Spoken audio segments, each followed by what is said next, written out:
लालची भाभी। करिश्मा, रेशमा और मनीषा 3 बहनें हैं।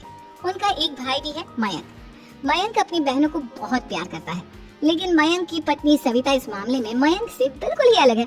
वो अपनी ननदों का जितना बुरा कर सकती है उतना बुरा करती ही रहती है और अपनी ननदों पर हुक्म भी चलाती है। करिश्मा, करिश्मा, तुमने अभी तक नाश्ता नहीं बनाया? तुम्हारे भैया को ऑफिस जाने में देर हो रही है।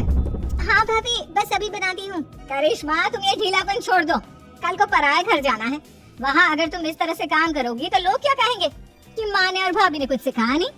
तो तुम्हारी दोनों बहनें कहाँ हैं? रेशमा मार्केट गई है और मनीषा सो रही है। क्या?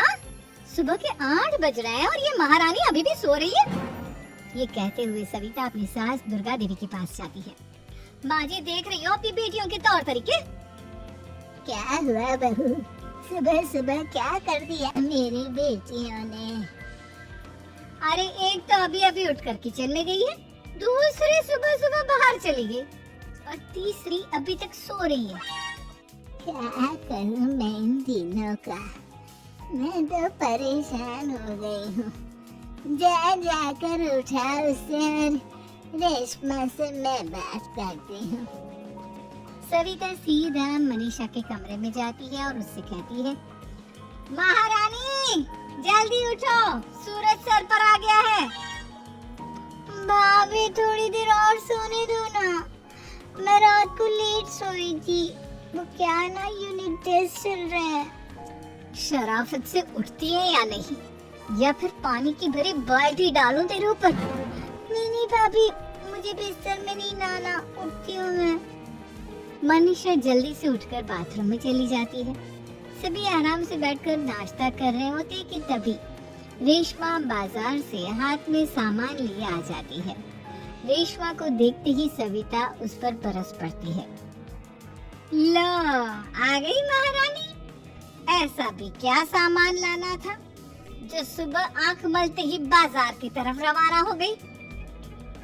भाभी, कल आप ही तो चीख रही थी कि घर का सारा सामान मुझे ही लाना पड़ता है, घर में किसी को भी किसी काम से कोई लेना देना नहीं है। अब मैं बाजार जाकर सामान ले आई तो आपको इस बात से भी तकलीफ हो रही है? देख रही हो माँ जी, अपनी बेटी की जुबान कैसे से भी तेज चलती है। और मयंक, आप तो कुछ कहेंगे नहीं अपनी लड़की बहन को? रेशमा, अपनी भाभी से ऐसे बात नहीं करते। चलो माफी मांगो। भैया, मैं क्यों माफी मांगू? आप भाभी से बोलिए ना कि हम पर कम हुक्म चलाया करें। हम इस घर की बेटियां हैं और आपकी पत्नी की ननद है, नौकरानी नहीं। लो कर लो बात, इनकी भलाई के लिए कुछ भी बोलो तो इन्हें बुरा लग जाता है। इस घर में यही इज्जत है मेरी। देख लो माँ जी, आपकी बेटी किस लहजे में मुझसे बात कर रही है। सविता वहाँ से चली जाती है। मयंक को बहुत गुस्सा आता है, वो भी वहाँ से चला जाता है। फिर करिश्मा रेशमा को समझाती है। रेशमा, तुम्हें भाभी से माफी मांग लेनी चाहिए थी ना। लेकिन दीदी, मैंने कुछ किया ही नहीं, तो मैं माफी क्यों मांगू? हाँ करिश्मा दीदी, रेशमा दीदी जैसे ही घर में आई भाभी ही उन पर चिल्ला रही थी। हाँ, मैं मानती हूँ कि गलती भाभी की थी। मैं तो इसलिए बोल रही हूँ कि भाभी ने माँ को तो पूरी तरह अपने वश में कर लिया है। वो हमारी बात सुनती ही नहीं। मयंक भैया हमारे लिए हमेशा खड़े रहते हैं, इसलिए उनकी बात का मान तो तुम्हें रखना चाहिए था ना। कोई फायदा नहीं दीदी। उनकी बात का मान तो तुम्हें रखना चाहिए था ना। कोई फायदा नहीं दीदी। कुछ दिनों की बात और है, भाभी उन्हें भी हमारे खिलाफ भड़का देंगी। फिर वो भी माँ की तरह हमारी किसी बात का विश्वास नहीं करेंगे। इसी तरह सविता अपनी तीनों ननदों को किसी न किसी बात पर परेशान करती रहती थी। एक दिन मयंक अपनी तीनों बहनों के लिए गिफ्ट लाया। क्या रेशमा, ये तुम्हारे लिए हार का सेट। रेशमा, तुम्हारे लिए सुंदर सी ड्रेस। और मनीषा, तुम्हें किताबें पसंद है ना, तुम्हारे लिए किताबें लाया हूँ। थैंक यू भैया। थैंक यू भैया। थैंक यू भैया। करिश्मा, तुम्हारा नेकलेस कितना सुंदर है। ये भैया कहाँ से ले आए होंगे? मैंने भैया को 3 दिन पहले फोन पर ये डिजाइन दिखाया था और आज भैया ये ले आए। सविता तो अपनी ननदों के गिफ्ट्स देखकर जल गई और करिश्मा का नेकलेस तो उसे भी बहुत पसंद आया था। अपनी बहनों के लिए कितना अच्छा नेकलेस लेकर आए हैं। मुझे कभी कोई गिफ्ट नहीं दिया। मैं आज ही ये हार चुरा लूंगी। रात में सविता करिश्मा का हार चुरा लेती है और इसी तरह उसे अपनी ननदों की जो भी चीज अच्छी लगती वो उसे मांगती नहीं बल्कि रात के अंधेरे में चुरा लेती। इसी तरह दिन बीतते गए और सविता ने मयंक के दिल में भी उसकी बहनों के लिए नफरत पैदा कर दी।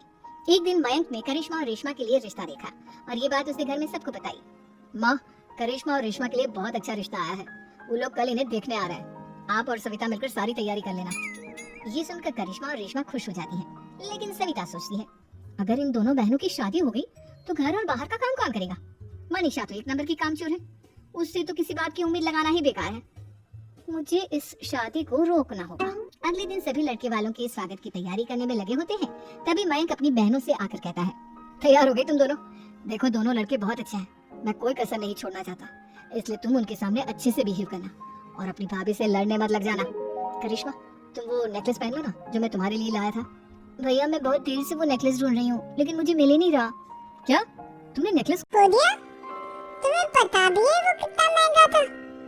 तुम कोई काम ढंग से नहीं कर सकती। मयंक गुस्से में वहाँ से चला जाता है। थोड़ी देर बाद लड़के वाले भी आ जाते हैं। वो दोनों बहनों को पसंद कर लेते हैं और रिश्ता पक्का हो जाता है। लेकिन सविता के दिमाग में तो कुछ और ही खिचड़ी पक रही थी। वो पंडित जी के पास करिश्मा की कुंडली लेकर जाती है और उन्हें पैसे देकर करिश्मा की कुंडली बदलवा देती है।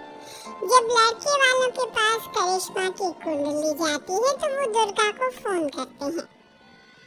बहन जी, हमने करिश्मा की कुंडली अपने पंडित जी को दिखाई थी।